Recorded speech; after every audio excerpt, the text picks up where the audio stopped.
Mimi naelewa maji haijafika nyumbani, si ndio?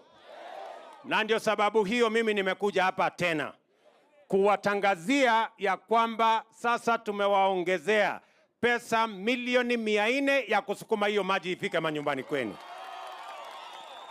Na nimeambia hawa watu wa maji waanzishe haraka. Si namna hiyo?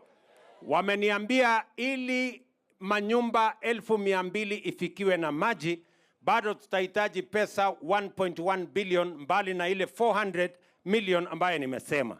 Kwa hivyo mimi niko na deni yenu, mimi naenda kutafuta 1.1 billion ingine niwaletee, ndio maji ifike kwa manyumba ya hawa wananchi. Niende nitafute hiyo pesa ama nizubaye hapa? Mimi nasikia kuna watu wanalalamika ati nimeenda sijui hapa nimeenda pale. Kwani mnafikiri mimi naenda kwa utalii? Si mimi naenda kutafuta mali ya kujenga dunia hii.